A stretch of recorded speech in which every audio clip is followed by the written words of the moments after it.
This is Jeff Timberell, Director of the Southwest Florida Real Estate Investment Association.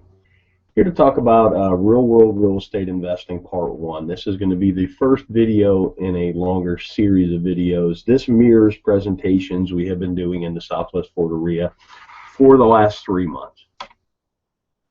Disclosure, we're sharing our own experiences and knowledge with you. Please do your own due diligence before utilizing anything here.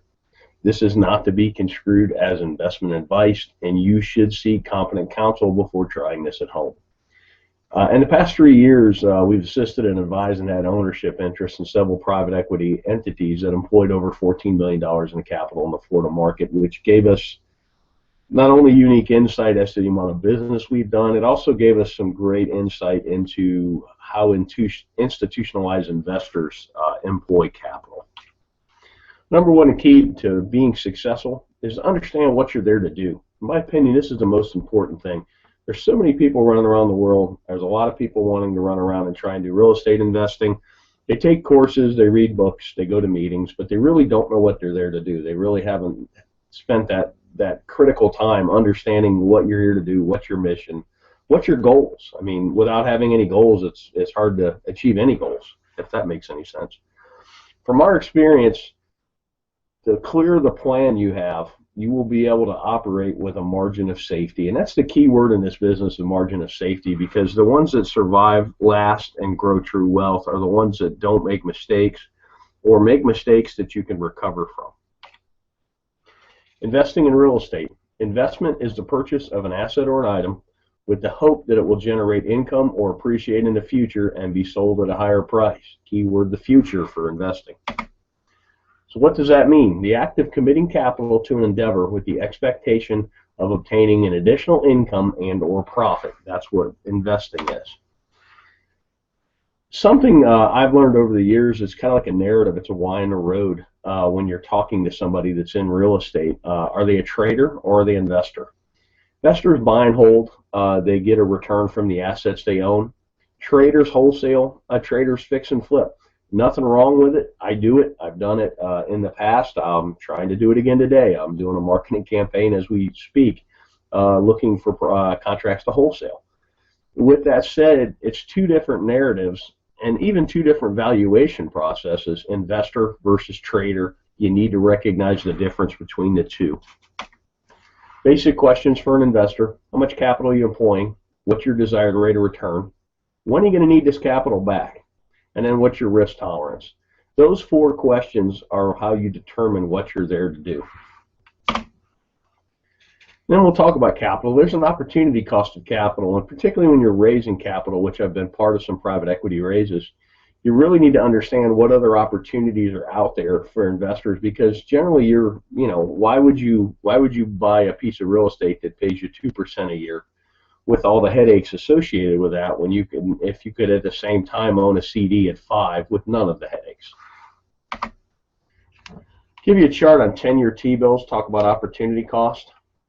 You can really see the recession, the Lehman Brothers crash really killed yields, but it's killed yields no matter what. I mean, pretty much at the time I'm talking about this, yields for a 10-year T-bill are bouncing between 2.6 and 2.8%. That's a terrible yield, particularly with the amount of money they're printing.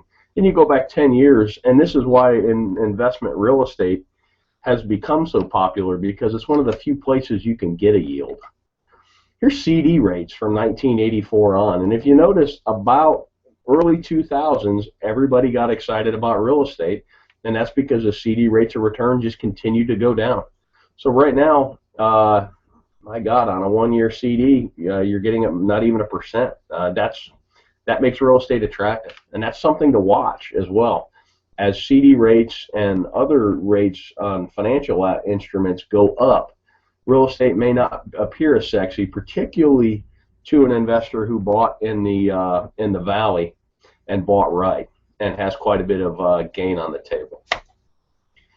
So opportunity costs in the real world. We already kind of talked about this. Most investors we know are looking for at least 6% a year. I know guys that are even looking for 15, and that's a cash on cash, not an internal rate of return. That would be a whole nother video that could be a whole day's worth understanding the difference between the two.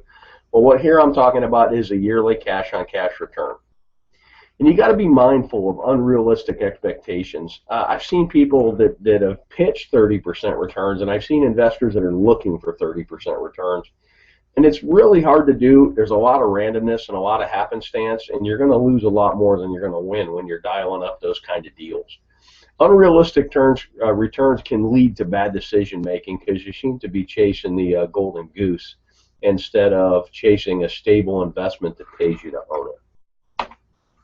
Let's talk about risk tolerance. These are two great quotes by Warren Buffett. And risk tolerance is really age dependent and your financial situation dependent as well. But here's a great quote. Look at the market fluctuations as your friend rather than your enemy. Profit from folly rather than participate in it. And that's most real estate investors. You're supposed to be a contrarian. I kind of put the world in, you're either a salmon or you're a lemming. You're either running with the crowd or you're running against the crowd. And here's another great one. The main danger is that the timid or beginning investor will enter the market at a time of extreme exuberance and then become disillusioned when the paper losses occur. The key is to not panic and do math-based risk assessments and then math-based evaluations and then sit down and decide what you're doing. You could have bought a home in Cape Coral, Florida at the height of the market at 320 and paid cash, held it all the way through the crash, and still got a better rate of return than CDs, and it's a terrible investment because your basis is so high. Or if you trade it out, you would literally be losing money. But it's sad but you actually would have outperformed the CD, and that's kind of a interesting thing. We did some case studies of people that had bought at the top and had they held and if they had mortgages, and I think that video is on our YouTube channel as well. Thanks for watching. You can always check out our website at swflreia.com. There should be a link at the bottom of this video. If you're on our website, put yourself on our mailing list.